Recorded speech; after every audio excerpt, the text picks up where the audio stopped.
హరే కృష్ణ అందరికీ వెల్కమ్. ఈ రోజు మనం శ్రీమద్ భాగవతంలో నిమి మహారాజు నవయోగీంద్రుల్ని ప్రశ్నించేటువంటి అధ్యాయాన్ని మనం చూస్తాము. ఈ రోజు ముందుగా నిమి మహారాజు నవయోగీంద్రుల్ని కలుసుకోబోతున్నాడు. ఆ ఇంతకు ముందు అధ్యాయం మనం ఏదైతే చదివామో అది మొదటి అధ్యాయము. ఆ అధ్యాయంలో శ్రీకృష్ణ భగవానుడి యొక్క వంశమైనటువంటి యదువంశానికి ఋషుల ద్వారా కలిగినటువంటి శాపం గురించి మనం చర్చించాం. ఆ శాపం ప్రభావం వలన ఆ శాంభుడికి గర్భం ద్వారా ముసలం జన్మించడం అనేటువంటిది జరిగింది.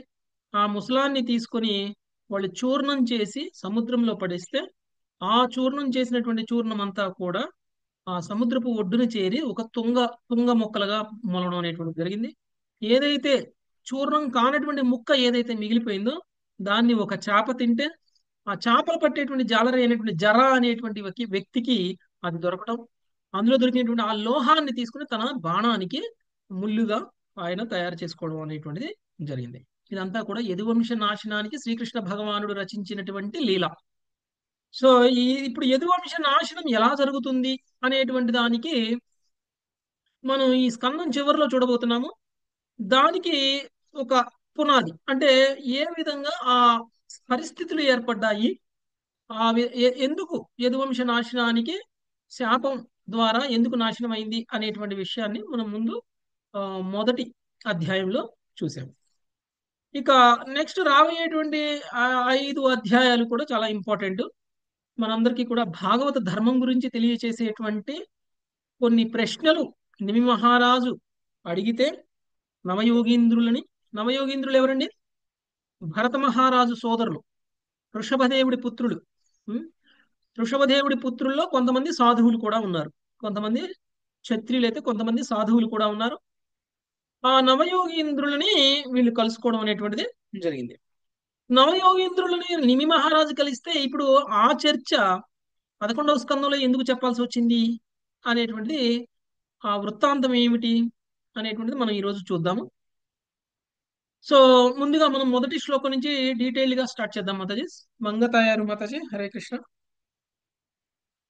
హరే కృష్ణ ప్రభుజీ దండవత్ ప్రేరణ. మొదటి శ్లోకం 2వ అధ్యాయం. శ్రీ ఓకే. శుకౌవాచ ఓం శ్రీ సుఖవాచ. గోవింద భుజ గుప్తాయాం ద్వారవత్యాం కురుద్వహాం గోవింద భుజ గుప్తాయాం నారవచ్చాం కురుద్వః. అవా అవాసీన్నారథో భీక్ష్ణం కృష్ణోపాసన లాలసహాం. అవాసో నారదో భీక్షం కృష్ణోపాసాన లాలసః.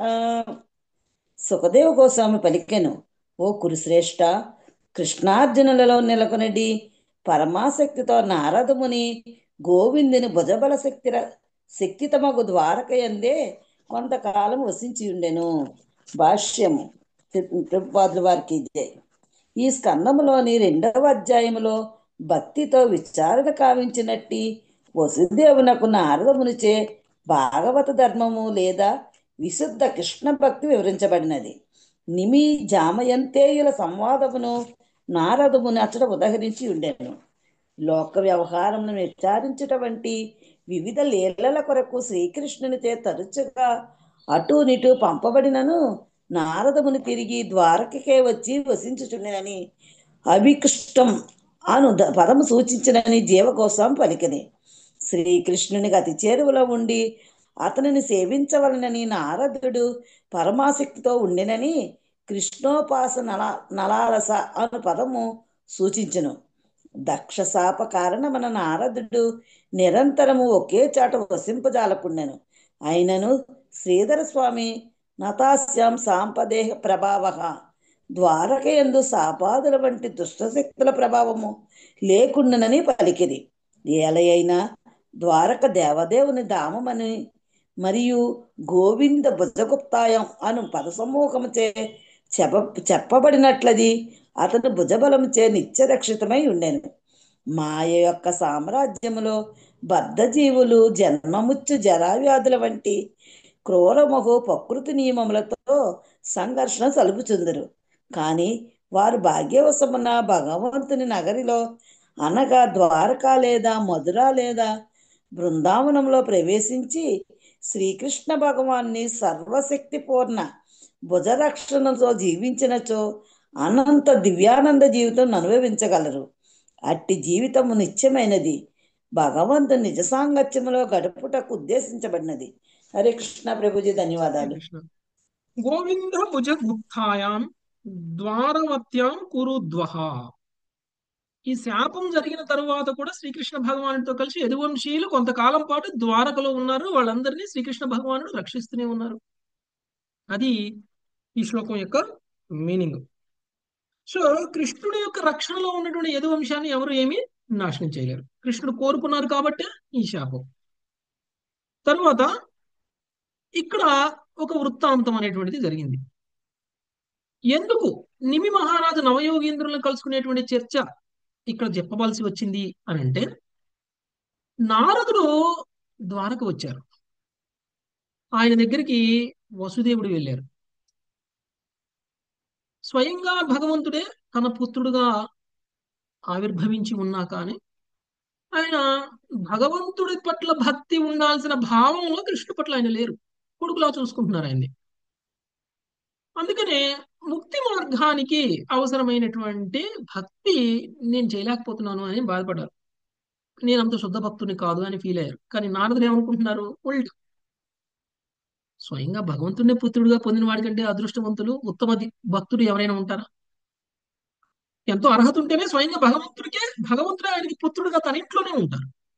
కాబట్టి నారదుడి దృష్టిలో లేకపోతే ఇతర భక్తుల దృష్టిలో వసుదేవుడు చాలా గొప్ప భక్తుడే. కానీ వసుదేవుడు తన్ను తాను నేను గొప్ప భక్తుడు అని అనుకోవట్లా. ఎందుకంటే ఆయన స్వయంగా భగవంతుడిని పుత్రుడుగా భావిస్తున్నారు కాబట్టి, భగవంతుడిగా భావించట్లేదు కాబట్టి. అందుకనే ఆయన ఈ భాగవత ధర్మం గురించి లేకపోతే కొన్ని ప్రశ్నలు అడిగారు. ఏదైతే ప్రశ్నలు నిమి చక్రవర్తి నవయోగీంద్రులను అడిగారో అలాంటి ప్రశ్నల్ని ఈయన కూడా ఇప్పుడు ఆ నారదమునికి అడగడం జరిగింది. మరి నారదముని ఎక్కడికి వెళ్ళినా, ఏ భక్తుడు ఎవరు ఏ ప్రశ్న అడిగినా ఆయన శాస్త్రాన్ని ఉదహరిస్తూ, లేదు అంటే ఇంతకు ముందు జరిగినటువంటి కొన్ని సంఘటనల్ని ఉదహరిస్తూ ఆయన ఆ ప్రశ్న అడిగినటువంటి వాళ్ళకి చాలా గొప్పగా ఆయన ఆ ఆ ప్రశ్నకి సమాధానాన్ని చెప్పడం అనేటువంటిది జరుగుతుంది. నారదుడు చాలా గొప్ప ప్రచారకర్త. ఆయనకి తెలుసు ఎవరికి ఎలా చెప్తే అర్థమవుతుందో ఆయనకి తెలుసు. ఎవరికి ఏ కథ చెప్పాలి, ఎవరికి ఏ సంభాషణ చెప్పాలి, ఎవరిని ఏ స్థాయిలో ఉన్నారో ఒక్కొక్కరికి ఒక్కొక్క స్థాయిని బట్టి ఏది చెప్పొచ్చు ఏది చెప్పకూడదు అనేటువంటి విషయం నారదమునికి అంతే ఎక్కువగా ఎవరికి తెలియదు. ఇప్పుడు ప్రచారం చేయడం అనేటువంటిది అందరికీ తెలిసినటువంటి విద్య కాదు. ప్రచారం చేయడానికి వెళ్ళినప్పుడు 100 మందిని కలిస్తే వాళ్ళ స్థాయికి తగినట్టు ప్రచారం చేయడం అనేటువంటిది గొప్పతనం. మనకు తెలిసినటువంటి విషయాలు చెప్పడం కాదు గొప్పతనం అంటే.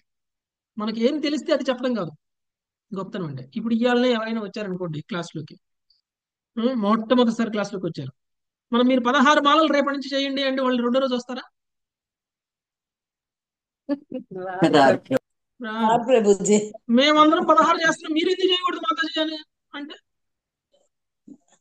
అయినా చేయరు ప్రభుజీ. మీరు చేసుకోండి నేను ఇంటికి పోతా అంటది కదా. అదే, అవును ప్రభుజీ. మీరు చేసుకోండి.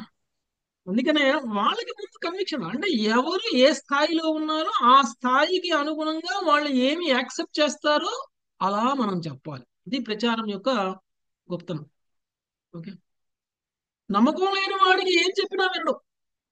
ముందు నమ్మకాన్ని కలిగించాలి, ఆ తర్వాత మనం సాధనలోకి తీసుకురావాలి, ఆ తర్వాత భక్తుణ్ణి చెయ్యాలి. నారదమునికి తెలుసు మృగారికి ఎలా చెప్పాలో తెలుసు, వాల్మీకి ఎలా చెప్పాలో తెలుసు, ప్రచేతసులకి ఎలా చెప్పాలో తెలుసు, ధ్రువుడికి ఎలా చెప్పాలో తెలుసు, ఆ లేకపోతే ప్రహ్లాదుడికి ఎలా చెప్పాలో తెలుసు, ప్రాచీన బర్హికి ఎలా చెప్పాలో కూడా తెలుసు ఆయనకి. వీళ్ళందరూ ఒకే స్థాయిలో ఉన్న భక్తులు, వీళ్ళందరూ ఒకే స్థాయిలో ఉన్న భక్తులు కాదు. ఒకవేళ ప్రచారం కాదు, చేయాలి అంటే రకరకాల భక్తులు. నారదముని అందరి దగ్గర ఒకే విషయం చెప్పు ఉండాలి కదా, అందరి దగ్గర ఒకేలాగా చెప్పు ఉండాలి కదా. ఒక్కొక్కరికి ఒక్కొక్క ఉపమానం, ఒక్కొక్కరికి ఒక్కొక్క కథ, వాళ్ళ వాళ్ళ స్థాయిని బట్టి వాళ్ళకి ఏది చెప్తే కరెక్టో, వాళ్ళు ఉన్నటువంటి స్థితిని బట్టి వాళ్ళకి ఏది చెప్తే కరెక్టో అలా ప్రచారం చేస్తారు నారదముని. అందుకనే ప్రచారం గురించి నేర్చుకోవాలి తెలుసుకోవాలి అని అంటే నారదముని గురించి బాగా చదవాలి మనం. నారదముని ఎలా చేస్తాడు అనేటువంటి విషయాన్ని మనం తెలుసుకోవాలి. ఇంకొకటి, నారదముని ఎంత ప్రచారానికి ఎటు తిరిగినా కానీ చివరికి ద్వారకు వచ్చేవాడంట. ఎందుకు? నారదముని ద్వారకలోనే ఎక్కువ సమయం గడపాలనేటువంటి ప్రయత్నం చేస్తుంటారు. ఎందుకు అంటే ఆయన అక్కడ శ్రీకృష్ణ భగవానుడు నిలవై ఉన్నారు కాబట్టి. భగవంతుడు అక్కడ ఉన్నారు, భగవంతుని దర్శనం చేసుకోవచ్చు, భగవంతుడికి సేవ చేసుకోవచ్చు అని. ఓకే. మామూలుగా అయితే నారదుడి ఆ, మ, స- సప్తర్షుల లోకానికి, సత్యలోకం కింద సప్తర్షుల లోకంలో ఉంటారు ఆయన, నారదముని. అలాంటి నారదముని ఆయన ఎన్నెన్ని లోకాలు తిరిగి వచ్చినా గానీ అక్కడికి వెళ్తారు, అక్కడ ఉంటారు. ఎక్కువైతే ఉండరు. కానీ నారదముని ఎప్పుడు కొంచెం ఖాళీ ఉన్నా గానీ ద్వారకు వచ్చేవాడు. అందుకని ద్వారకలో అయితే శ్రీకృష్ణుడిని దర్శనం చేసుకోవచ్చు, శ్రీకృష్ణుడికి సేవ చేయొచ్చు. అలా అవకాశం కోసం ఆయన ద్వారకలో ఉన్నటువంటి సమయంలో వసుదేవుడు ఆయన్ని కలవడం అనేటువంటిది జరిగింది. సో వసుదేవుడు కలవడం ఎలా ఉంది అనేటువంటిది మనం ఇక్కడ తర్వాత శ్లోకాల్లో చూద్దాం. సునీత కంఠం నేను మదర్. కోను రాజన్నింద్రియవాన్ ముకుందాచరణాంబుజం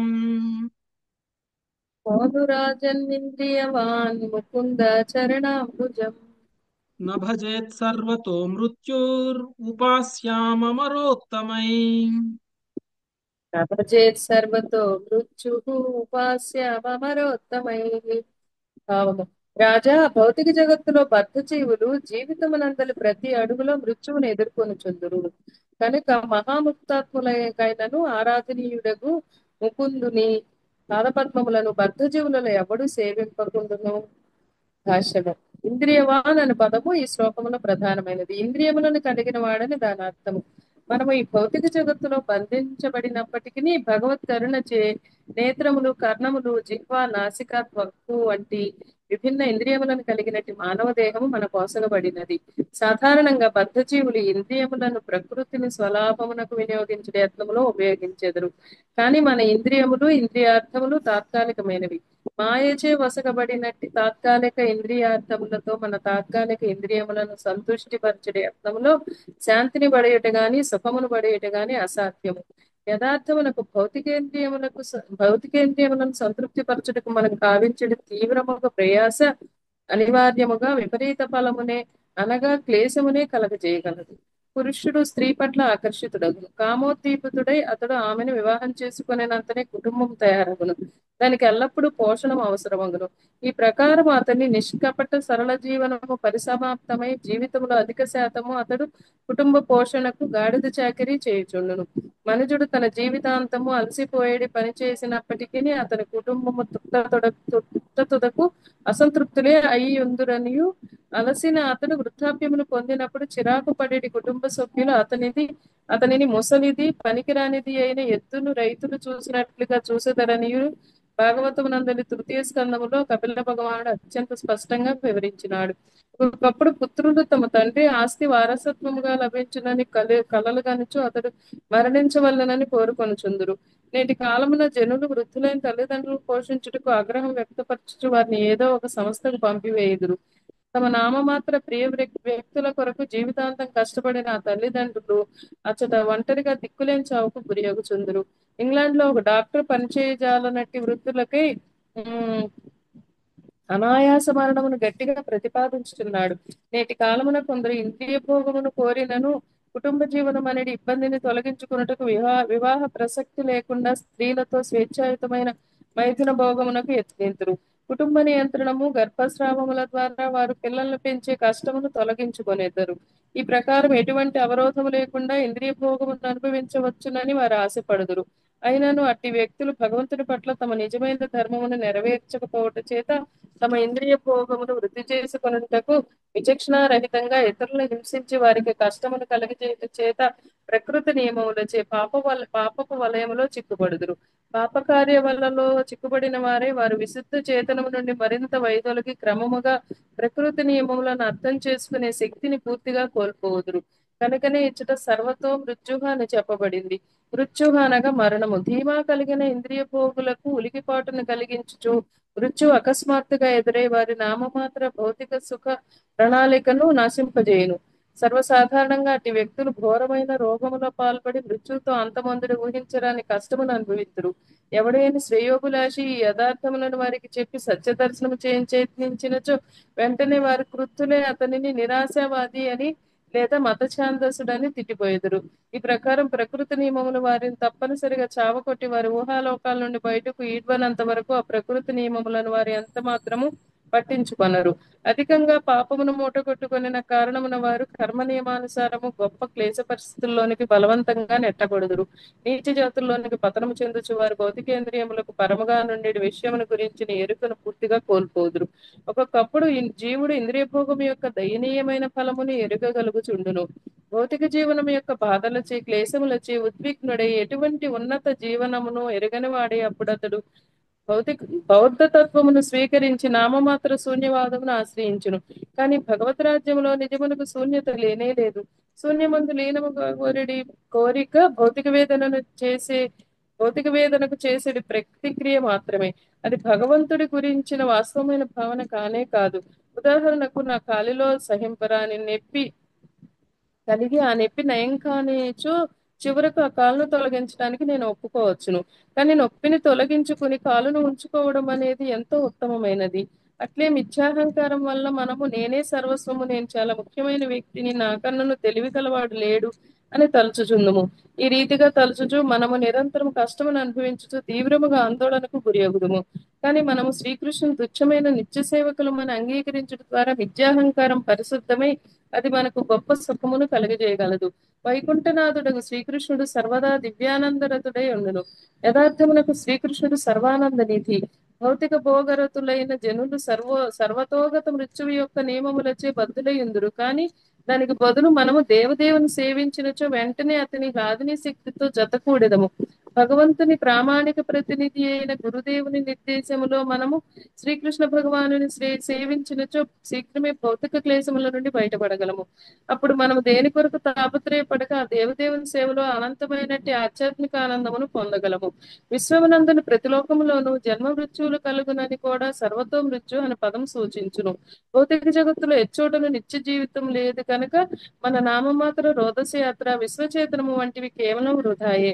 సారాంశం ఏమనగా కృష్ణేతరమైనట్టి దాని సేవలో నెలకొనుటి యొక్క వ్యర్థత్వము నెరుగుట, నిత్యానంద పూర్ణమైనట్టి దాని సేవలో నెలకొనుట అనున్నదియే మహోన్నతమైన బుద్ధి వికాసమగును. ప్రకృతి నియమములచే బద్ధమైనందున మన ప్రస్తుత బుద్ధి సంకుచితముగా ఉన్నప్పటికీ ముకుందుని చరణార విందములను ఆశ్రయించిన వారమై తాత్కాలికము వ్యర్థమునైన దానికి నిత్యము సత్యమునైన దానికి భేదము నెరగగలిగి అనంతమైన శుభమును మనకు కలుగజేసుకొనగలము. హరే కృష్ణ ప్రభుజీ, ధన్యవాదాలు. హరే కృష్ణ. ఇక్కడ సుఖదేవ గోస్వామి ఏం చెప్తున్నారు అని అంటే ఒక బద్ధ జీవుడి యొక్క స్థితి గురించి చెప్తున్నారు. ఆ బద్ధ జీవన స్థితి నుంచి బయటికి రావడానికి సొల్యూషన్ చెప్తున్నారు. ఓకే. ఆ ప్రత్యేకించి ఈయన వాడినటువంటి పదాలు చూస్తే శ్లోకంలో రాజాన్ ఇంద్రియవాన్. ఇంద్రియవాన్ అంటే ఇంద్రియాలను కలిగి ఉన్నటువంటి వాడు కదా. ఇంద్రియవాన్ అంటే ఇంద్రియాలను కలిగి ఉన్నవాడు. ఇంద్రియాలను ఎవరు కలిగి ఉంటారు? ఇంద్రియాలతోటి ప్రత్యేకించి ఇప్పుడు మనందరికీ ఉన్నాయి, అందరికీ ఉన్నాయి ఇంద్రియాలు కదా. భూమి మీద పుట్టిన ప్రతి ఒక్కరికి ఇంద్రియాలు ఉన్నాయి. ప్రత్యేకించి ఎవరిని ఇంద్రియవాన్ అని అంటారు అని అంటే ఆ ఇంద్రియాలను భగవంతుడి యొక్క సేవలో కాకుండా తన యొక్క కోరికలను తీర్చుకోవడం కోసం మాత్రమే ఉపయోగించేటువంటి వ్యక్తి ఇంద్రియవాన్ అని అంటారు. అంటే అలాంటి ఇంద్రియవాన్ అనేటువంటి వ్యక్తికి పరిస్థితి ఎలా ఉంటుంది అంటే బద్ధ జీవన స్థితి. అంటే జన్మ మృత్యు జరా వ్యాధి అనేటువంటిది వాళ్ళు నిరంతరం లోనవుతూనే ఉంటారు. అంటే గొప్పగా జీవించడం ప్రాబ్లంకి సొల్యూషన్ కాదు. లేదంటే ఎన్నో ఆస్తులు ఐశ్వర్యాలని కూడగట్టడం మనకున్నటువంటి ప్రాబ్లంకి సొల్యూషన్ కాదు. యాక్చువల్గా మనం అందరం చూస్తే ఒక వ్యక్తి చిన్నప్పటి నుంచి బాగా చదువుకొని మంచిగా ర్యాంకులు సాధించి మంచిగా ఉద్యోగం చేస్తూ ప్రతి సంవత్సరం ఆయనకి అందరికి 10% ఇంక్రిమెంట్ వస్తుంటే ఆయనకి 30% 40% ఇంక్రిమెంట్ వస్తుంది. అందరికంటే ఎన్నో రెట్లు ఎక్కువ సంపాదిస్తున్నాడు. చాలా తక్కువ వయసులోనే కంపెనీలోనే ఎక్కువ పొజిషన్కి వెళ్ళాడు. లేదంటే సొంత కంపెనీలే స్టార్ట్ చేశాడు, ఎక్కువ డబ్బులు సంపాదిస్తున్నాడు, తన కుటుంబాన్ని చాలా సుఖంగా చూసుకుంటున్నాడు, డూప్లెక్స్ హౌస్లు కట్టుకున్నాడు, అలా చేశాడు అనుకోండి. తెలివిగలవాడా? తెలివిగలవాడా? ఉమ్, మంచి తెలివిగలవాడైతేనే కదా అలా చేయగలిగేది. ఉమ్, టాలెంట్ ఉంది అని అంటాం, కానీ భక్తిలో భౌతికంగా ఆ, అయితే తెలియగలవాడు భౌతిక ప్రభు, తెలివి లేదు. భౌతికమైన అది. భౌతికమైన తెలివి లేదు. అలాంటి వ్యక్తుల్ని శాస్త్రం ఏం చెప్తుంది అంటే గాడిద అంటుంది. ఎస్ ప్రభు. ఓకే, మనమేమో Yes, తెలియగల sir. వాళ్ళం అని అంటాం కదా. శాస్త్రం అలాంటి వాళ్ళని గాడిదలతో పోలుస్తుంది. ఎందుకు? అసలు ప్రాబ్లం సాల్వ్ చేయట్లేదు కదా. తనకున్నటువంటి సమయం మొత్తాన్ని ఇంద్రియ భోగం కోసం ఉపయోగిస్తున్నాడు. కొంత సమయాన్ని కూడా తన నిజమైనటువంటి సమస్యను సాల్వ్ చేయడానికి ఉపయోగించట్లేదు. ఏ గాడిద విధంగా చాకరీ అయితే గాడిదకి ఏం కావాలండి తినడానికి? కొంచెం గడ్డి. మంచి గడ్డి ఉంటే సరిపోతుంది ప్రభు. కొంచెం కానీ గడ్డి ఉంటే దాని కానీ సరిపోతుంది. గాడిద కానీ చాకరీ చేయదు. గాడిద చేసిన చాకరీ వేరే ఏ జంతువు అయినా చేస్తుందా? అవును చేయదు ప్రభుజీ, ప్రభు. నేను చేయదు, ఏ జంతువు చేయదు ప్రభుజీ. ఆ, అందుకే అందుకని పోలుస్తారు కదా ప్రభుజీ, అందుకని గాడిద గాడిదతో చాకరీ. పోలుస్తారు. గాడి చాకరీ, గాడి చాకరీ అంటారు కదా అందరూ. సో గాడిద పడినంత చాకిరి వేరే ఏ జంతువు ఏది పడదు. కానీ గాడిదకి కావాల్సింది కొంచెం గడ్డి. గడ్డి ఎక్కడికి పోయినా దొరుకుతుంది కదండి. ఎంత సునాయాసంగా దొరుకుతుంది గడ్డి. ఆ? అంత సునాయాసంగా దొరికేటువంటి తన ఆహారం కోసం గాడిద ఎంత చాకరీ చేస్తుందో అలానే జీవుడు కూడా తన నిజమైనటువంటి సమస్యను తెలుసుకోకపోవడం వలన ఇలాంటి ఒక భౌతికమైనటువంటి కర్మలలో నియుక్తమైపోయి చివరికి ఆధ్యాత్మిక జీవనానికి కూడా సమయం లేకుండా భగవంతుడికి ఉపాసన చేయటానికి సమయం లేకుండా అయిపోతుంది. ఎవరైతే ఇలాంటి ఒక బద్ధ జీవన స్థితిలో ఉన్నారో వాళ్ళకి చరమ ఆశ్రయం ఏమిటి అని అంటే భగవంతుడి యొక్క పాదపద్మాలు, శ్రీకృష్ణ భగవానుడి యొక్క పాదాలు. నిజమైనటువంటి సమస్య తెలుసుకున్నటువంటి వాళ్ళు ఎవరైనా సరే శ్రీకృష్ణుడి పాదాల దగ్గరికి రాకుండా ఉండగలరా? చాలా మంది నేను భక్తిని చేయలేను, నేను కృష్ణుడు భక్తి చేయలేను, నేను కృష్ణుడు భక్తి చేయలేను అని అంటున్నారు అని అంటే వాళ్ళకి నిజమైన సమస్య ఏంటో తెలియదు కాబట్టి, కృష్ణ భక్తి యొక్క ఇంపార్టెన్స్ ఏంటో వాళ్ళకి తెలియదు కాబట్టి వాళ్ళు కృష్ణ భక్తిని చేయలేకపోతున్నారు. ఎవరికైతే నిజమైన సమస్య తెలుస్తుందో ఆ నిజమైన సమస్య ఏమిటండి? ఉం? బద్ధ జీవన స్థితి, జన్మ మృత్యు జరావ్యాధి, బద్ధ జీవన స్థితి. మనం ఎంత సంపాదించినా మళ్ళీ జీరోతో మొదలు పెట్టడం, అంతకంటే దురదృష్టం ఉంటుందండి. ఎన్ని ఆస్తులు కొన్నా కానీ మళ్ళీ జీరోతో మొదలు పెట్టడం, అది అది అది నిజమైన సమస్య కదా. మనం ఒక 100 రూపాయలు సంపాదించి ఆ 100 రూపాయలని తీసుకొని ఇంటికి వచ్చే లోపల దారిలోనే పర్సులో పెట్టుకుంటే ఎక్కడో జారి పడిపోయింది అనుకోండి, ఎంత బాధపడతాం. రోజంతా కష్టపడితే 100 రూపాయలు వచ్చిందండి, సాయంత్రం ఇంటికి తీసుకొచ్చి ఏదో బియ్యం కొందాము, నూనె కొందాము, కూరగాయలు కొందాము అనుకుంటే కొనడానికి పర్సులో ఓపెన్ చేసి చూస్తే 100 రూపాయలు లేదు. ఎలా ఉంటుంది ఆ వ్యక్తికి? మళ్ళీ మళ్ళీ మొదలు పెట్టాలి, మళ్ళీ కష్టపడాలి. చాలా బాధగా ఉంటుంది కదా. ఆ? మెడలో ఒక గొలుసు ఎవరైనా లాగేసుకెళ్తేనే నెల రోజులు ఏడుస్తాం మనం. అయ్యో నా గొలుసుపోయింది, అయ్యో నా గొలుసుపోయింది, అయ్యో నా గొలుసుపోయింది. ఏడవండి. ఎంతమంది డబ్బులు కోల్పోయిన వాళ్ళు ఏడవలేదు? ఆస్తులు ఏడుస్తారు కోల్పోయిన వాళ్ళు ప్రభు. ఏడవలేదు. ఉం? నిజమేంటంటే అందరూ అన్ని కోల్పోవాల్సిన వాళ్ళమే. అనుక్షణం మనం ఏదో అశాశ్వతమైనటువంటి ఐశ్వర్యం మనకి ఏదైతే ఉందో దాన్ని మనం కొంతకాలానికి కోల్పోతేనే ఎంతో బాధపడుతున్నాము.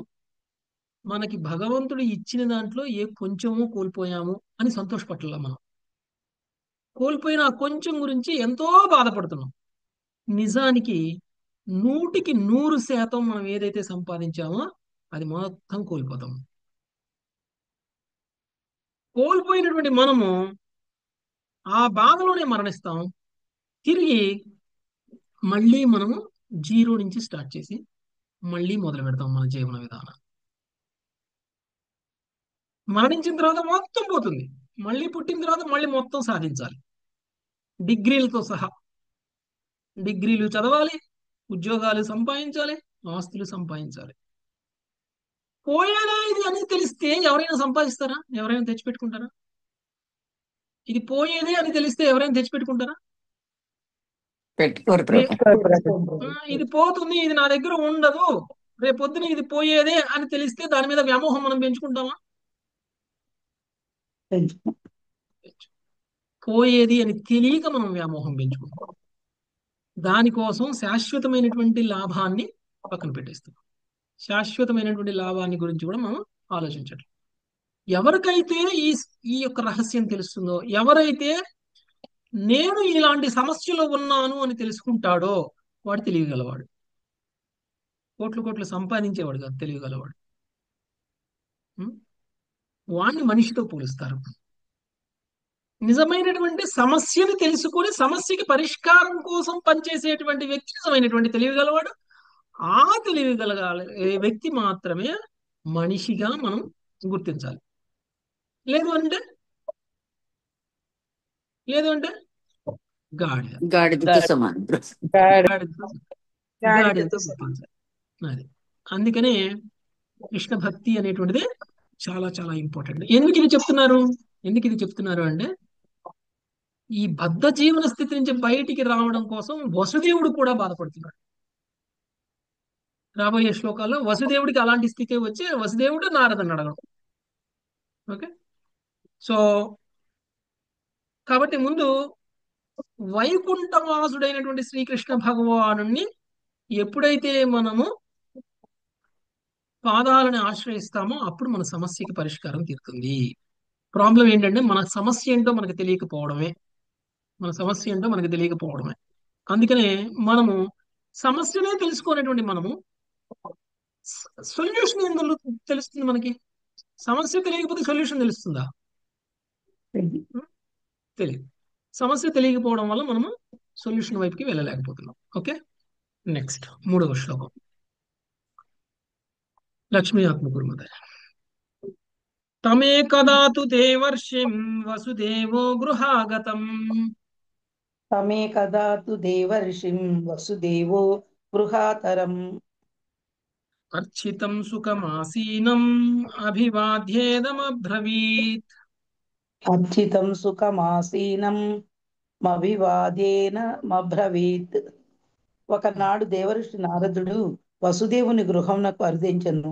అతనిని ఉపయుక్తమగు పూజా ద్రవ్యములతో పూజించి సుఖాసీనుని కావించి గౌరవముతో వందనములు కావించిన పిమ్మట వసుదేవుడు ఇట్లు పలికెను. హరే కృష్ణ.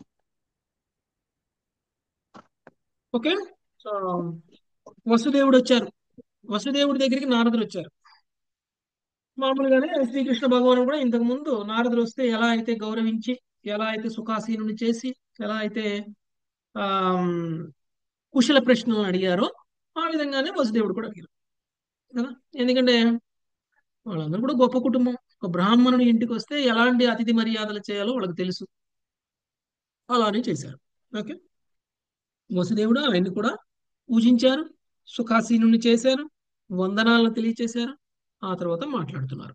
ఇప్పుడు ఏం వసుదేవుడు మాట్లాడుతున్నారో చూద్దాం. మంజులత మాతాజీ. శ్రీ వసుదేవ ఉవాచ. శ్రీ వసుదేవ ఉవాచ. భగవన్ భవతో యాత్ర స్వస్తయే సర్వదేహినాం. భగవన్ భవతో యాత్ర స్వస్తయే సర్వదేహినాం. కృపణానాం యథా పిత్రోర్ ఉత్తమ శ్లోకవర్త్మానాం. కృపణానాం యథా ప్రీతోరుత్తమ శ్లోకవర్త్మనాం. శ్రీ వసుదేవుడు పలికెను, దేవా, సంతానమునకు తండ్రి దర్శనము వలె నీ దర్శనము సకల జీవులకు లాభదాయకమై ఉన్నది. వారిలో కృపణులకు మరియు ఉత్తమ శ్లోకుని పథములో పురోగమించిన వారలకును నీవు విశేషముగా సహాయము చేయుచుందువు. భాష్యము. నారదముని మహిమను వసుదేవుడు ఇచ్చట వర్ణించుచున్నాడు. కృపణానాం యథాప్రితో ఉత్తమ శ్లోక వర్త్మనాం అను పద సముదాయమున ప్రధానమైనది. కృపణానాం అను పదము అత్యంత కృపణులను సూచించగా, ఉత్తమ శ్లోక వర్తమానం అనునది కృష్ణ భక్తి భావనలో అగ్రసరులైనట్టి పరమ భాగ్యవంతులను సూచించును. తథా భగవద్రూపస్య భవతో యాత్రా సర్వదేహినాం స్వస్థయ ఇతి అని శ్రీధర స్వామి పలికిరి. నారదముని భగవంతుని విస్తారమనియు అందువలన అతని కార్యములకు సకల జీవులకు పరమ లాభముని కలగజేయుననియు భగవద్ రూపస్య అను పదము సూచించును. శ్రీమద్ భాగవతమునందలి ప్రథమ స్కందములో నారదముని భగవత్ కృప యొక్క ప్రకటముగా వర్ణింపబడినాడు. కృష్ణ భక్తి అనడి కళకు సంబంధించిన ఉపదేశములను ఒసగుటకు నారదుడు విశేషముగా శక్తి ప్రదానము కావించబడినాడని అచ్చట చెప్పబడినది.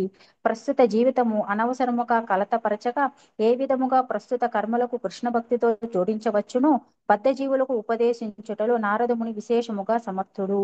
శ్రీల భక్తి సిద్ధాంత సరస్వతి ఠాకూరులు బృహదారణ్యకోపనిషత్ 3.9.10 నుండి ఉదహరించుచు కృపణ అను పదమును నిర్వచించిరి. ఏతదక్షరం గార్గి అవిద్వా సమల్లోకాత్ పైతి స కృపణః. ఓ గర్గాచార్యపుత్రి, అమోఘుడగు భగవానుని గురించి నేర్వకయే ఈ జగత్తును వీడువాడు కృపణుడు అనబడును. అనగా భగవంతునితో గల నిత్యానంద సంబంధమును తెలుసుకొనుటకే మనము మానవ జన్మ లభించినది. ఈ అధ్యాయమునందలి 2వ శ్లోకములో ఇంద్రియవాన్ అను పదము ద్వారా సూచితమైనట్లు దేవదేవుడగు శ్రీకృష్ణుని సేవించలాగుననే మనకు విశేషముగా మానవ జన్మ ఉసగబడినది. మహోన్నతముగా వికసితమైనట్టి మానవ మేధస్సు పరతత్వముకు శ్రీకృష్ణుని ఎరుగటకు మనలను సమర్థులను చేయగలదు కనుక మానవ జన్మ గొప్ప భాగ్యమే అయ్యున్నది. భగవంతునితో మనకు గల నిత్య సంబంధము అవగతము చేసుకొననిచో ప్రస్తుత జన్మలో ఎటువంటి శాశ్వత లాభమును మనము పొందజాలము. అట్లే ఇతరులకు ఎటువంటి చర్మ లాభమును చేకూర్చజాలము. గొప్ప ధనరాశి పొందియున్నను దానిని తన కొరకు వాడుకొనుట గాని ఇతరుల సుఖము కొరకు దానమిచ్చుట గాని చేయని వాడు కృపణుడు అనబడును. కనుక భగవద్దాసునిగా తన నిజమైన స్థితిని ఎరుగకయే ఈ జగత్తుని వీడువాడు కృపణుడు అనగా పిసినారివాడు అనబడును.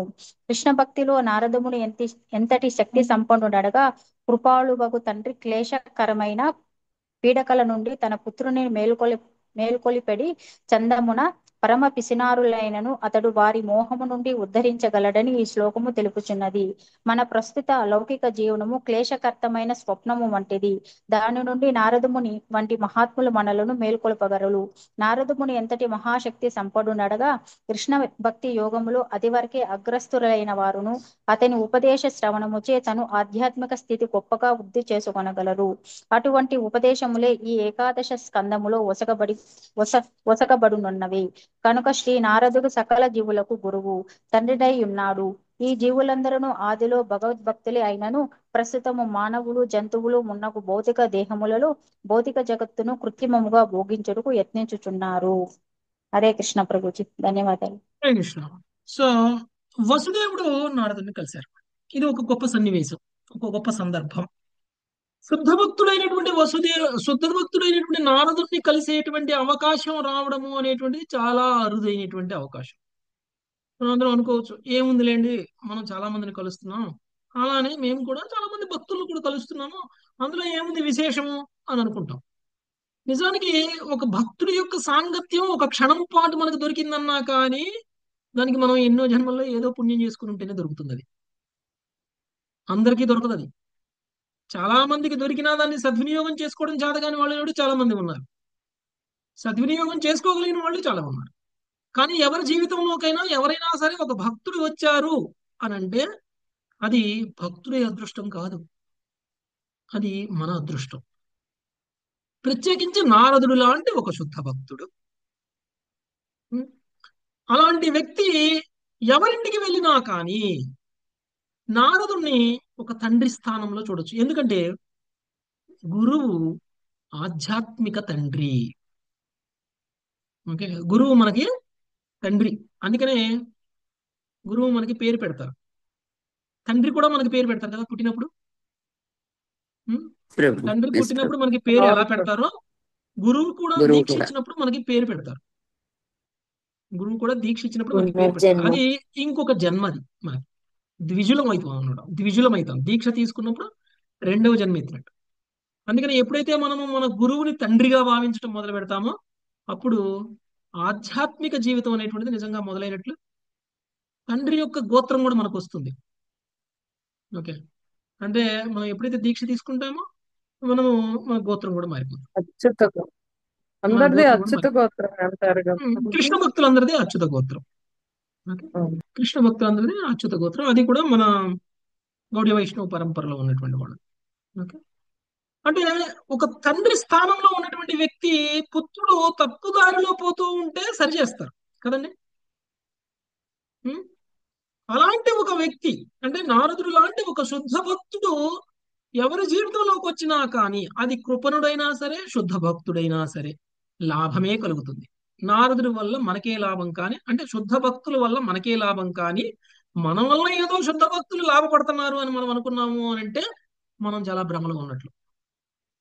ఓకే, శుద్ధ భక్తుల మన మీద ఎప్పుడు ఆధారపడాల్సిన అవసరం లేదు. వాళ్ళ మీదనే మనం ఆధారపడాలి. ఉం? వాళ్ళకంటే నేను గొప్ప స్థితిలో ఉన్నాను, ఏదో 4,000 5,000 డొనేషన్ చేసినంత మాత్రాన ఒక భక్తుడు వచ్చేసి అడిగేసి 4,000 5,000 డొనేషన్ చేసినంత మాత్రాన ఆయన నా మీద ఆధారపడ్డాడు, ఆయనకి నేను ఇవ్వాలి, నేను ఇస్తేనే ఆయన బ్రతుకుతాడు, అలాంటి ఒక స్థితిలో ఉన్నాము అని అంటే మనం చాలా ఆ భౌతికంగా ఆలోచిస్తున్నటువంటి ఆలోచన. శుద్ధ భక్తుడు మనకి తండ్రి లాంటి వాడు. ఎందుకు? తండ్రి ఏ విధంగా అయితే సరి అయినటువంటి మార్గంలో తన పుత్రుణ్ణి ఉంచాలి అని అనుకుంటాడో, తండ్రి ఏ విధంగా అయితే తన పుత్రుణ్ణి అనుక్షణము రక్షిస్తూ ఉంటాడో ఆ విధంగా శుద్ధ భక్తుడు కూడా, శుద్ధ భక్తుడు అంటే ఇక్కడ గురువు, ఓకే, శుద్ధ భక్తుడు కూడా అలానే రక్షిస్తూ ఉంటారు. ఓకే, సో ఈ విధంగా ఇప్పుడు ఎవరెవరికి లాభం? ఇలా అలాంటి శుద్ధ భక్తుల సాంగత్యంలోకి ఎవరెవరికి లాభం వస్తుంది అని అంటే ఎవరికైనా వస్తుంది లాభం. అని దాన్ని ఉపయోగించుకోగలిగితే, ఆ సాంగత్యాన్ని ఉపయోగించుకోగలిగితే ఎవరికైనా వస్తుంది. ప్రత్యేకించి ఇక్కడ కృపణుల గురించి మాట్లాడారు. కృపణుల గురించి మనకి భగవద్గీతలో కూడా వస్తుంది కదండి. ఉమ్, ప్రభు వచ్చింది. ఉమ్. సో కృపణా ఫలహేతు. కృపణ అంటే పిసినారి. ఎవరిని ఇక్కడ పిసినారంటున్నారు? మీ దగ్గర 1,00,000 రూపాయలు ఉన్నాయి డబ్బులు, కానీ ₹1 కూడా ఖర్చు పెట్టరు, అందుకని మీరు పిసినారి అని మనం ఉపయోగిస్తాం కదండి. మనం మామూలుగా భౌతిక స్థాయిలో మన దగ్గర డబ్బులుండి కూడా ఖర్చు పెట్టిన వాడిని కృపణుడు అని అంటాం, అంటే పిసినారి అని అంటాం. కానీ శాస్త్ర ఆధారంగా కృపణుడు అని అంటే మానవ జన్మను పొంది కూడా మానవ జన్మ యొక్క ముఖ్య ఉద్దేశం తెలుసుకోకుండా, మానవ జన్మ యొక్క ముఖ్య ఉద్దేశం కోసం వాళ్ళు కనుక శరీరాన్ని కనుక వాడకపోతే అలాంటి వాళ్ళు కృపణులు. అంటే ఎవరు? అభక్తులందరూ కృపణులు. ఎవరెవరైతే కృష్ణ భక్తిలోకి రాలేదో వాళ్ళందరూ కృపణులు. ఎవరైతే భగవంతుడు శరణాగతులు అవ్వలేదో వాళ్ళందరూ కూడా కృపణులు. జీవితం యొక్క ఇంపార్టెంట్ లక్ష్యం ఏంటో తెలుసుకోలేనటువంటి వాళ్ళు కృపణులు. ఇలాంటి కృపణులకు కూడా లాభం కలుగుతుంది మీ సాంగత్యంలోకి వస్తే అని చెప్తున్నారు. అలాంటి వాళ్ళకి ఉదాహరణ మృగారి, వాల్మీకి, వీళ్ళందరినీ నారదులే కదండి భక్తులుగా మార్చేశారు. సో చాలా గొప్ప గొప్ప భక్తులు. అంటే మృగారి చూస్తే వేటాడి జంతువులను చంపే వ్యక్తి ఒక చీమ కూడా చచ్చిపోతుందేమో అనేటువంటి భావనలో ఆయన భూమి మీద అడుగులు వేసే స్థాయికి మారిపోయాడు. కృష్ణ భక్తి భావనలోకి వచ్చినటువంటి వ్యక్తి మనసు ఏ విధంగా మారిపోతుంది, తన ప్రవర్తన ఏ విధంగా మారిపోతుంది, తన స్వభావం ఏ విధంగా మారిపోతుందో మీరు మృగారిని చూస్తే అర్థం చేసుకోవచ్చు. ఎవరైనా సరే ఎంతో సాధన చేసి ఆయన ఏదైనా దేవీ దేవతకి ప్రసన్నం చేసుకుంటే ఆ తర్వాత స్వభావం మారాలి కదా, సాధు స్వభావం రావాలి కదా. హిరణ్యకశిపుడికి వచ్చిందా సాధు స్వభావం? హిరణ్యకశిపుడు సాధువు అయిపోయాడా? తపస్సు చేసి బ్రహ్మదేవుని ప్రసన్నం చేసుకున్న తర్వాత సాధువు అయిపోయారా? సినిమాలు చూసారు కదా లేదు మీరు. ప్రభు. ఆ, తను శివభక్తుడు కదా. బ్రహ్మదేవుడి శివభక్తుడు. కోసం ఆయన తపస్సు చేశాడు కదా. భగవంతుడిని బ్రహ్మదేవుడు చంపుదామన్న దృష్టితో చేశాడు ప్రభు. అంటే ఇప్పుడు ఏదైనా సరే భక్తి మనల్ని సాధువుగా మార్చలేదు అంటే ఆ భక్తి సరైన భక్తి కాదు. ఓకే, ఆ అర్చన సరైనటువంటి అర్చన కాదు. దేవీ దేవతల అర్చన మనం సాధువులుగా మారుస్తుందా అంటే మార్చదు. ఎప్పుడైతే మనము కృష్ణ భగవానుడికి అర్చన మొదలు పెడతామో అప్పుడు అది మనల్ని సాధువుగా మారుస్తుంది. లేకపోతే మనల్ని ఇంకా పతనం చెందేలా చేస్తుంది అనమాట. ఇతర ఏ రకమైనటువంటి ఆరాధనలు అర్చనలు అయినా సరే సాధు స్వభావం తీసుకొస్తుందా అంటే తీసుకురావట్లేదు అని అంటే అలాంటి అర్చన వదిలేయాలి. మన కోరికలను ఇంకా పెంచుతుంది, మన ఇంద్రియభావం ఇంకా ఎక్కువ చేయాలనిపిస్తుంది, అంటే సాధు స్వభావం పెరిగినట్ట. ఇది ప్రభు అది తగ్గినట్టు. సాధు స్వభావం పెరగనట్టు. సాధు స్వభావం అంటే భగవంతుడి ప్రసన్నం చేసుకోవాలి అనేటువంటి భావన. ఇంతకు ముందు మనం ఏదైతే క్రూరమైనటువంటి ప్రవర్తనలు మనకు ఉన్నాయో ఆ క్రూరమైనటువంటి ప్రవర్తనలు అన్ని పోయి సాధువుగా మారిపోవడం. అలాంటి ఒక స్థితికి కనుక మనం రాకపోతే మన భక్తిలో పురోగమించలేదు అని అర్థం. మన ఆలోచనలతోటి, మన శరీరంతో, మన మనస్సుతోటి, అన్నిటితోటి మన ప్రవర్తనలు మారిపోవాలి. అలాంటి వ్యక్తిని ఒకవేళ అలా మారకపోతే భౌతికంగా మాత్రమే ఉండిపోయినటువంటి వ్యక్తిని భౌతిక జీవితం అంటే భౌతికంగా తను పొందినటువంటి శరీరాన్ని ఆధ్యాత్మికంగా ఉపయోగించలేనటువంటి స్థితిలో ఉన్నటువంటి వ్యక్తిని కృపణుడు అని అంటారు. ఓకే, అలాంటి కృపణులకు కూడా లాభం కలుగుతుంది. ఒకవేళ భక్తిలో పురోగమించినటువంటి వ్యక్తులు ఉన్నారనుకోండి, ఆల్రెడీ ఉత్తమ శ్రేణి భక్తులే ఉన్నారనుకోండి, అలాంటి వాళ్ళని కనుక నారదుడు కలిశారనుకోండి, అలాంటి వాళ్ళకి కూడా లాభమే వస్తుంది.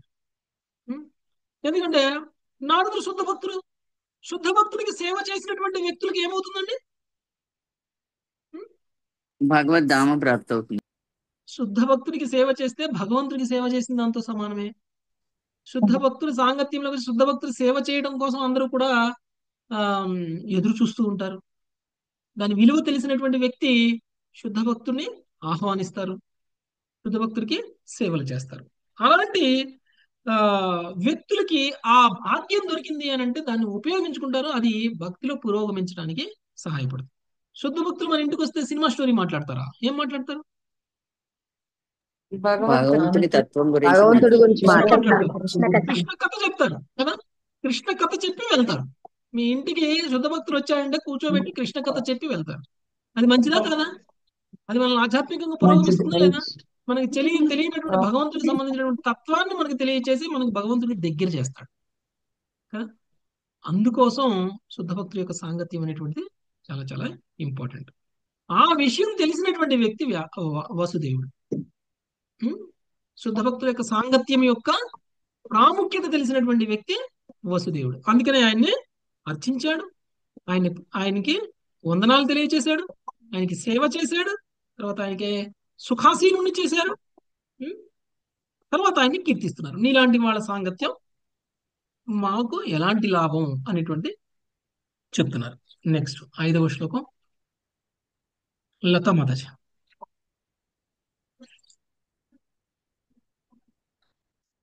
హరే కృష్ణ. భూతానాం దేవచరితం దుఃఖాయ చ సుఖాయ చ భూతానాం దేవచరితం దుఃఖాయ చ సుఖాయ చ సుఖాయైవ హి సాధూనాం త్వాదృశామచ్యుతాత్మనాం సుఖాయైవ హి సాధూనాం తాదృశామచ్యుతాత్మనాం. దేవతల కార్యములు జీవులకు సుఖదుఖములు రెండింటినీ కలుగజేయును. కాని అచ్యుతునే తమ ఆత్మగా స్వీకరించినట్టి మీ వంటి సాధు పురుషుల కార్యములు ఎల్లరకు కేవలము సుఖమునే కలుగజేయును. ప్రభుపాదుల వారి భాష. భగవానుని విశుద్ధ భక్తులకు నారద ముని వంటి వారలు సాధు పురుషులనియు లోక పాలన నిమిత్తము భగవంతునిచే శక్తి ప్రదానమును కావించబడిన జీవులకు దేవతల కన్నును వారిని ఉన్నతులుగా భావించవలననియు ఈ శ్లోకము స్పష్టంగా తెలుపుచున్నది. భగవద్గీత 3.12 యందు ఇట్లు చెప్పబడినది. ఇష్టాన్ భోగాన్ హీనో దేవ ధ్యానంతే యజ్ఞ భావితాః తైత్తత్తాన ప్రదాయేభ్యో యో భుక్త్యేస్తేన ఏవ సహా. వివిధ జీవనావశ్యకములను ఒసగెడి దేవతలు యజ్ఞముచే సంతృప్తి నుండి మీకు కావలసినవన్నీ ఒసగదు. వాటిని ఆ దేవతలకు అర్పింపకయే తాను అనుభవించువాడు నిక్కముగా చోరుడే యగును. ఈ సందర్భంలో దేవతల గురించి శ్రీల ప్రభుపాదులు ఈ వ్యాఖ్యానమును చేసి ఉండిరి. లోకపాలనాధికారులే దేవతలు. జీవుల యొక్క దేవాత్మల పోషణకు అవసరమైన గాలి, వెలుతురు, జలము వంటి వాటిని సరఫరా చేసేది కార్యము దేవతలకు అప్పజెప్పబడినది. వారందరూ భగవానుని దేహంలో వివిధాంగముల వంటి అసంఖ్యాక అనుయాయులు మాత్రమే. మానవునిచే చేయబడేది యజ్ఞాచరణ పైననే వారి ప్రసన్నత అప్రసన్నత ఆధారపడి ఉండును. అనగా భగవంతుని ఏర్పాటును అనుసరించి భౌతిక సమృద్ధి అన్నది దేవతల సంతుష్టిపై ఆధారపడి ఉండును. ఒకవేళ దేవతలు యజ్ఞ నిర్వహణము లేకపోవడం వలన లేదా యజ్ఞమును సక్రమంగా చేయకపోవడం వలన అసంతుష్టుడైనచో మానవులకు వివిధ రకములైన కష్టములను కలుగజేసే శక్తిని కూడా కలిగి ఉందురు. సాధారణంగా ఇట్టి కష్టములు భౌతిక అవసరములను అత్యధికముగా సరఫరా చేయడము లేదా తగినంతగా సరఫరా చేయకపోవడం అనేది రూపములలో కలుగజేయుచుండును. ఉదాహరణకు జీవనమునకై సూర్యకాంతి అవసరం. కానీ సూర్యుని నుండి అత్యధిక వేడి కలుగుట లేదా తగినంత వేడి కలగకపోవట వలన మనకు కష్టములు కలుగును. అతివృష్టి అనావృష్టి వలన కూడా కష్టము కలుగును. అనగా యజ్ఞ నిర్వహణను బట్టి దేవతలు మానవులకు సుఖమును గాని దుఃఖమును గాని కలుగజేయుచుందురు. కానీ ఇచట పేర్కొనబడినట్లు నారదముని వంటి సాధు పురుషులు సర్వదా సకల జీవుల ఏడ కరుణాపూర్ణులై ఉందురు. తితిక్షవః కారుణికాః సుహృదః సర్వదేహినాం అజాత శత్రువః శాంతాః సాధవః సాధుభూషణః. ఓర్పు, కరుణ, సర్వజీవుల ఎడ మిత్రత్వము అన్నవి సాధువుల లక్షణములు. అతడు అజాత శత్రువు, శాంతుడు, శాస్త్రమునకు కట్టుబడిన వాడు అయ్యుండును. అతని గుణములన్నీయును ఉదాత్తములు. భాగవతము 3.25.21 శ్లోకం. ఈ శ్లోకమునకు వ్యాఖ్యానంలో శ్రీల ప్రభుపాదులు సాధువును ఈ రీతిగా చిత్రీకరించింది. పైన వర్ణించబడిన సాధువు కృష్ణ భక్తుడే కనుక భగవద్భక్తుని యందు జనులకు జ్ఞానవంతులను చేయుటయే అతని కార్యము. అది అతని కరుణా విశేషము. కృష్ణ భక్తి లేనిదే మానవ జన్మ వృధా అని అతడెరిగి ఉండును. భక్తుడు దేశమందంతటను ఇంటింటికి తిరుగుచు కృష్ణ భక్తి భావన చేపట్టండి. కృష్ణ భక్తులు కండి. జంతువుల వలె కోరికలను తీర్చుకొనుటలోనే మీ జీవితములను వ్యక్తపరచకండి. మానవ జీవితము ఆత్మానుభూతి కృష్ణ భక్తి భావన కొరకే ఉద్దేశించబడినది అనుచు ప్రచారం చేయుచుండును. సాధువు చేసేది ప్రచారమిదియే. తాను మోక్షమును పొందుటలో అతడు సంతృప్తి చెందక సర్వదా ఇతరులను గురించి ఆలోచించు. పతిత జీవుల ఎడ అతడు పరమ కరుణ కలిగి ఉండును. కనుకనే అతని ఒకానొక గుణము కారుణికః అనగా ప్రతి జీవిని ఎడ పరమ కరుణ. ప్రచార కార్యమునందు పాల్గొనినప్పుడు అతడు అనేక రకములైన అవరోధములను ఎదుర్కొనవలసి వచ్చుచుండును. కనుకనే సాధువు భగవద్భక్తుడు గొప్ప ఓర్పు కలవారే ఉండవలెను. భక్తి యోగమునకు సంబంధించిన దివ్య జ్ఞానమును స్వీకరించుటకు బద్ధ జీవులు సిద్ధపడి ఉండును. కనుక ఎవరేని అతని ఎడ అమర్యాదగా ప్రవర్తించవచ్చును. బద్ధ జీవులు భక్తి యోగమును మెచ్చురు. అది వారి రోగము. భక్తి యోగము యొక్క ప్రాముఖ్యమును వారికి తెలియజెప్పడి స్తుతిరహిత కార్యము సాధువు చేపట్టి ఉండును. కొన్ని మార్లు భక్తులపై దౌర్జన్యము చేయబడుచుండును. యేసుక్రీస్తు సిలువ వేయబడెను. హరిదాస ఠాకూర్లు 22 అంగడి ప్రాంతములలో బెత్తములతో కొట్టబడెను. ఈ శ్రీ చైతన్యుల ప్రధాన అనుయాయులైన నిత్యానందుడు జగామ మదాయులచే తీవ్రంగా గాయపడింది. కానీ పతిత జీవులను ఉద్ధరించుటయే వారి కార్యము. కనుక వారు ఓర్పును కలిగి ఉండి పతిత జీవుల ఎడ కరుణను కలిగి ఉండుట సాధు పురుషుని ఒకానొక లక్షణము. సర్వజీవ సుహృత్తు అయిన కారణమున అతడు కరుణామయుడై ఉండును. అతడు కేవలము మానవ సంగమునకే కాక జంతు సంగమునకు కూడా శ్రేయోభిలాషి ఉండును. ఈచట సర్వదేహినాం భౌతిక దేహమును కలిగినట్టి జీవుల అక్షర యందు సౌజన్య మాతాజీ మీరు చదివితే చదవండి మాతాజీ. అక్షర సౌజన్య మాతాజీ హరే కృష్ణ ప్రభుజీ. చదవండి మాతాజీ. ఇచ్చట సర్వదేహినాం 50వ పేజీ నుంచి. ఒక్క నిమిషం. హరే కృష్ణ ప్రభుజీ. ఇచ్చట సర్వదేహినాం భౌతిక దేహములు కలిగినట్టు జీవులందరూ అని చెప్పబడినది. కేవలము మానవుడే గాక సనుక మాజాలాది ఇతర జీవులు కూడా భౌతిక దేహములను కలిగి ఉన్నవి. భగవద్భక్తుడు సునక మాజాలములు వృషాదులు వంటి సమస్తమును నెడ కరుణామయుడై ఉండును. జీవులందరూ చర్మముగా ఈ భౌతిక బంధనం నుండి ముక్తిని బడిసెడి రీతిలో అతడు వారితో వర్తించును. శ్రీ చైతన్యుల శిష్యులలో ఒకరైన శివానంద సేనుడు ఒక కుక్కతో ఆధ్యాత్మికముగా వర్తించుచు దానికి ముక్తిని కలిగించి ఉండెను. సాధు సాంగత్యముచే కుక్క మోక్షమును బడిసిన సంఘటనలు చాలా ఉన్నవి. సకల జీవుల లాభము కొరకు సాధు మహాత్ముడు అత్యున్నతమగు పరోపకార కార్యమును నెలకొని ఉండుటయే అందులకు కారణము. సాధువు ఎవ్వరి ఎడను శత్రుత్వమును కలిగి ఉండనప్పటికీ ఈ ప్రపంచము కృతజ్ఞతాహీనమైనందున అతనికి పలు తయారగుదురు. శత్రుమిత్రుల నడుమ భేదమేమిటి? భేదము వ్యవహారములకు సంబంధించినది. బద్ధజీవులందరూ భౌతిక బంధనం నుండి చర్మముక్తిని బడయున్నట్లుగా సాధువు వారితో వర్తించును. కనుక బద్ధజీవుని ఊరడించుటలో సాధువు కన్నను వేరెవరును అధిక మిత్రత్వమును చూపజాలరు. సాధువు శాంతుడయ్యుండి శాస్త్ర నియమములన్నిటినీ ప్రశాంతముగా అనుసరించును. అదే సమయమున అతడు భగవద్భక్తుడై ఉండును. భగవదాపస్ భగవదాదేశములను పాటించుమని మనకు శాస్త్రములు ఉపదేశించుచున్నవి. కనుక శాస్త్ర నియమములను వాస్తవముగా అనుసరించువాడు భగవద్భక్తుడే అయి ఉండును. కనుక సాధువు అనగా శాస్త్రోపదేశములను పాటించువాడు భక్తుడు అని భావము. ఈ గుణములన్నీయు భక్తుని యందు ప్రస్ఫుటముగా గోచరించును. భక్తుడు దేవతల యొక్క సమస్త సద్గుణములను వృద్ధిపరచుకొనగా, అభక్తుడు విద్య పారంగతుడైనప్పటికీ దివ్యానుభూతి ప్రమాణము అనుసరించి నిజమైన సద్గుణములను గాని యోగ్యతలను గాని కలిగి ఉండడు. కనుకనే వసుదేవుడు నారదముని వర్ణించుటకు సాధువనడి పదమును ప్రయోగించి భగవద్భక్తుని స్థితి దేవతల స్థితి కన్నను ఉన్నతమైనదని సూచించను. హరే కృష్ణ ప్రభు. హరే కృష్ణ. సో మనం చాలా సందర్భాల్లో ఇదివరకు కూడా చెప్పుకున్నాం ఇదే విషయాన్ని. ఇక్కడ నారదుడు శుద్ధ భక్తుల యొక్క గొప్పతనం గురించి వసుదేవుడు శుద్ధ భక్తుల యొక్క గొప్పతనం గురించి తెలియజేస్తున్నారు. శుద్ధ భక్తులు దేవతల కంటే కూడా ఉన్నతమైనటువంటి వాళ్ళు. మీరు ఒకవేళ దేవతల దర్శనము శుద్ధ భక్తుల దర్శనం అయితే ఎవరిని పూజించాలి అని అంటే శుద్ధ భక్తుల్ని పూజించాలి, దేవతలను కాదు. చివరికి దేవతలు సైతం శుద్ధ భక్తులను పూజిస్తారు కదా. అనేక సందర్భాల్లో దేవతల సైతం శుద్ధ భక్తులను పూజిస్తారు. ప్రహ్లాదుని పూజించడానికి స్వయంగా బ్రహ్మదేవుడు, శివుడు, ఇతర దేవీ దేవతలు చాలా మంది వచ్చారు.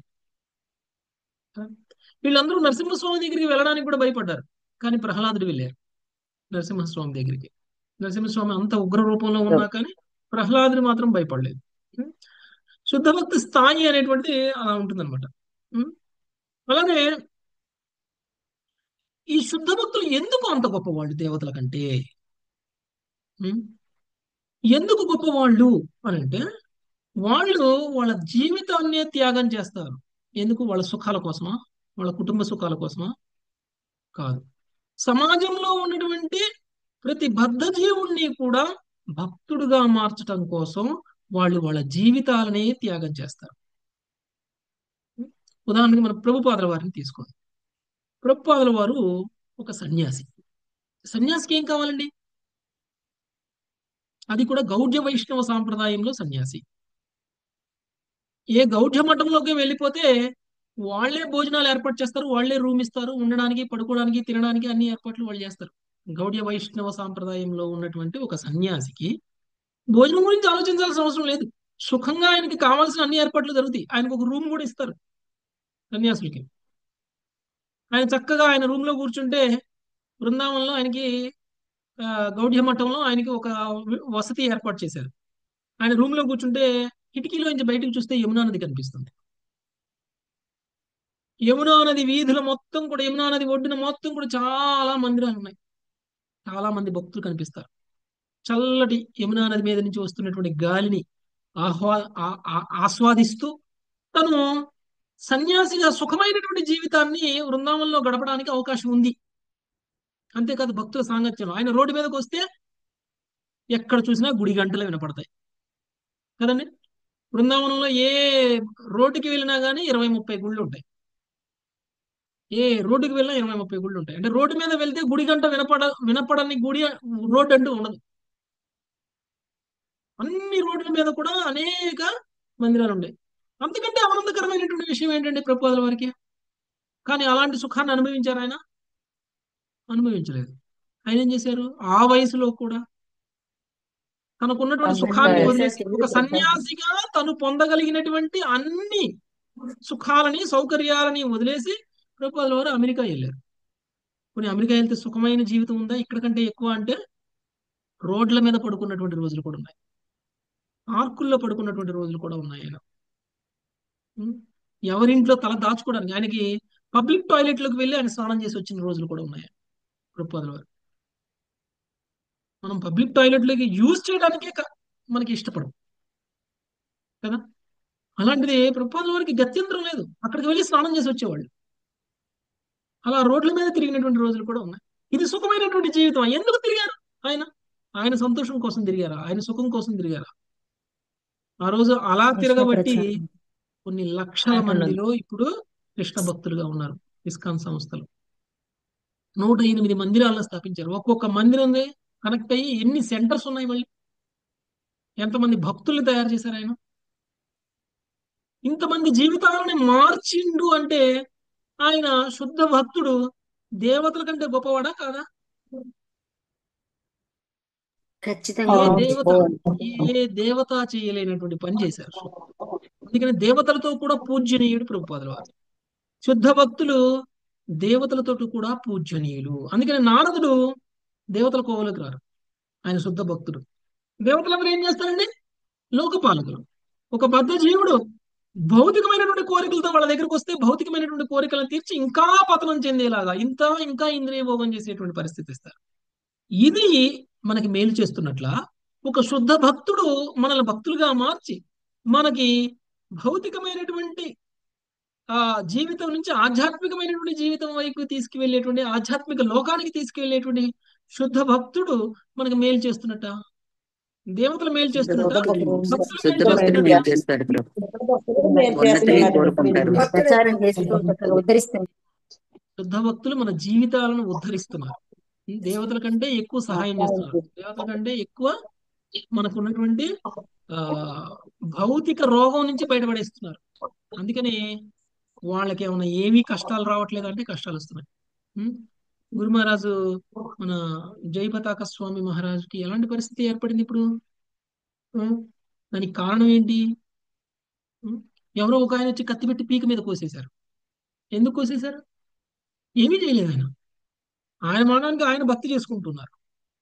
ఈయనంది హిందూ ధర్మ ప్రచారాన్ని హిందూ ధర్మాన్ని ఇంత గొప్పగా ప్రచారం చేస్తాడా అని ఓర్వలేనటువంటి అభక్తులు ఆయనకు వచ్చి పీక మీద కత్తి పెట్టి కోసేశారు. ఆ తరువాతనే ఆయనకి ఈ బాధలన్నీ.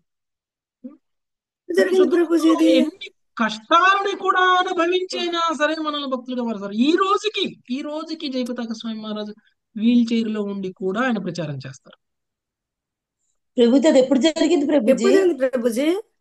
జరిగింది కదా చెప్పారు ఎయిర్పోర్ట్ లో. వినలేదు మాతాజీ. చెప్పారు కదా చాలా సార్లు. చాలా సార్లు మాతాజీ గారు సార్ వినలేదు మాతాజీ. ప్రభుజీ నిజంగా అబ్బా. జయపతాక స్వామి మహారాజు గురించి రాసినటువంటి ఒక బుక్ ఉంది మాతాజీ, మిల్వాకీ టు మాయాపూర్ అని. Milwaukee to Mayapur. ఓకే, ఆ బుక్ చదవండి. ఆ బుక్ లో మొత్తం డీటెయిల్ జయపతాక స్వామి మహారాజు పుట్టినప్పటి నుంచి శుద్ధ భక్తుడిగా మారి తర్వాత ప్రభుపాదకి శిష్యుడయ్యి తర్వాత సన్యాస దీక్ష తీసుకొని తన జీవితంలో జరిగిన ప్రతి సంఘటన అందులో రాయడం జరిగింది. ఓకే, అంటే శుద్ధ భక్తులు మన జీవితాలను ఉద్ధరించడం కోసం వాళ్ళు అనేక కష్టాలను పడుతున్నారు. అనేక కష్టాలు. వాళ్ళు సుఖమైనటువంటి అంటే మన ద్వారా వాళ్ళు ఏదో సుఖమైనటువంటి జీవితాన్ని అనుభవిస్తున్నారని మనం అనుకుంటాం. ఆయనకి చాలా మంది సేవకులు ఉంటారు. సేవకులందరూ ఆయనకి సేవ చేస్తూ ఉంటారు. ఒక తండ్రిని కూడా కొడుకు సేవించిన విధంగా శుద్ధ భక్తులు తన గురువు అయినటువంటి ఆ గురు మహారాజుని సేవిస్తూ ఉంటారు, అనుభవిస్తున్నారు అని మనం అనుకుంటామా?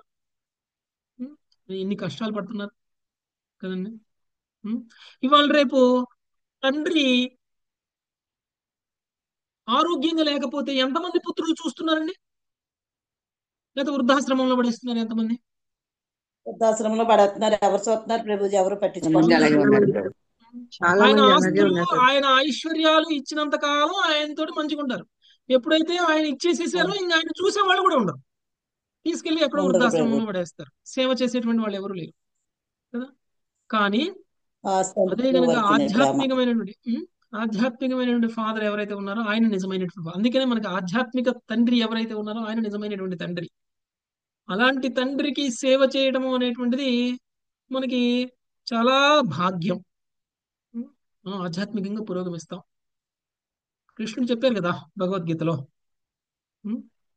సో ఎప్పుడైతే మనం గురువుకి సేవ చేసి వినయంగా ప్రశ్నిస్తామో అప్పుడే మనం ఆధ్యాత్మికంగా పురోగమిస్తాం, లేకపోతే పురోగమించాం.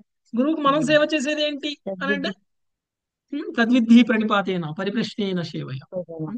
సో ఇలా చెయ్యకపోతే మనకి ఆధ్యాత్మికంగా పురోగమించడం అంటే ఏంటి?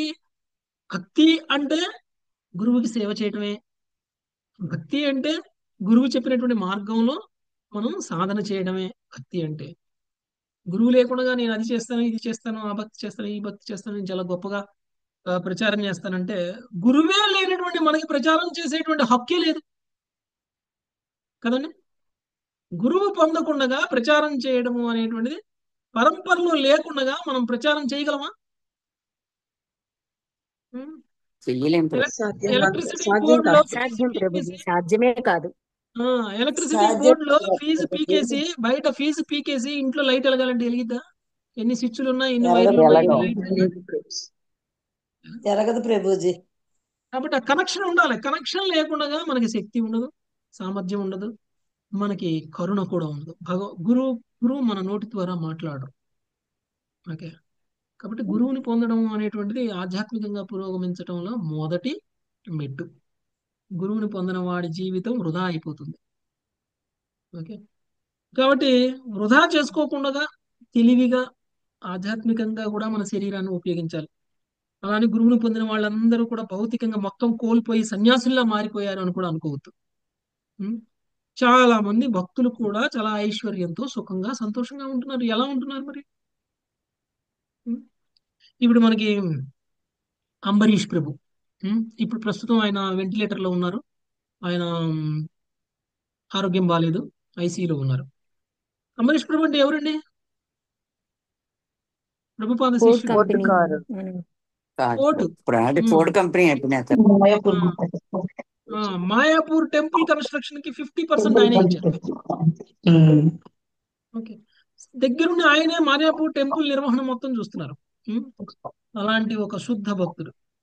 వాళ్ళకి సుఖాలు లేవా? వాళ్ళకి భౌతిక ఐశ్వర్యం లేదా? భగవంతుడు ఇవ్వట్లేదా వాళ్ళకి? అంటే ఇస్తున్నారు. చాలా మంది భక్తిలోకి వచ్చిన తర్వాత వాళ్ళు కోల్పోయిన ఉద్యోగాలు కూడా పొందారు. ఓకే, ఇంతెందుకు మా సెంటర్కి వచ్చినటువంటి వాళ్ళే, మా సెంటర్ లో ఎవరైతే భక్తులు వస్తారో వాళ్ళకి అంతకుముందు ఉద్యోగాలు లేవు, సెంటర్కి వచ్చారు, తర్వాత వాళ్ళకి మంచి మంచి ఉద్యోగాలు వచ్చాయి. ఇప్పుడు వాళ్ళు ఎంతో కృతజ్ఞతతోటి వాళ్ళు డొనేషన్స్ కూడా ఇస్తారు. చాలా హ్యాపీ ఫీల్ అవుతారు. 3-4 ఉన్నారు అలా, ఒకళ్ళు కాదు. అంటే అన్ని కోల్పోతాము అనేటువంటి వాదన కరెక్ట్ కాదు. ఓకే, ఎప్పుడైతే అది మనకు అడ్డమవుతుందో అప్పుడు కృష్ణుడు తీసేస్తాడు. అడ్డం కాకుండా చూసుకోవాల్సిన బాధ్యత మంది. మనకి ఇచ్చినటువంటి ఐశ్వర్యాన్ని లేకపోతే శక్తిని లేకపోతే మనకి ఇచ్చినటువంటి జీవితాన్ని మనము కృష్ణుడి నుంచి దూరం చేసే విధంగా మనం చేసుకున్నాం అనుకోండి మన జీవితంలో, అలాంటివి ఉన్నా వ్యర్థం. అలాంటివి ఉన్నా కూడా వ్యర్థం. సో ఆ విధంగా మనం కృష్ణ భక్తిలోకి తీసుకురాగలిగినటువంటి ఏ శుద్ధ భక్తుడైనా సరే, మనల్ని కృష్ణ భక్తిలో తీసుకురాగలిగినటువంటి ఏ శుద్ధ భక్తుడైనా సరే, ఆయన దేవీ దేవతల కంటే కూడా ఉత్తమమైనటువంటి వాడు, పూజనీయుడు. ఓకే, అందుకనే నారదుని వసుదేవుడు కూడా పూజించారు. ఓకే, నారదుని వసుదేవుడు కూడా పూజించాడు. ఎందుకంటే ఆయన సాంగత్యం అనేటువంటిది అంత బలమైనటువంటి సాంగత్యం. ఓకే, ఈ రోజుకి ఇక్కడ కాపుదాం మాతాజీ, మిగిలినవి రేపు చదువుదాం. Thank you very much. Hare Krishna. వాంఛా కల్పతరుభ్యశ్చ కృపా సింధుభ్యైవ చ పతితానాం భాగవతేభ్యో వైష్ణవేభ్యో నమో నమః. Hare Krishna Krishna Krishna Hare Hare Krishna Krishna Hare Rama Hare Rama Rama Rama Hare Rama Rama Hare Rama Rama Hare Hare. Thank you Hare very much. Krishna Prabhu.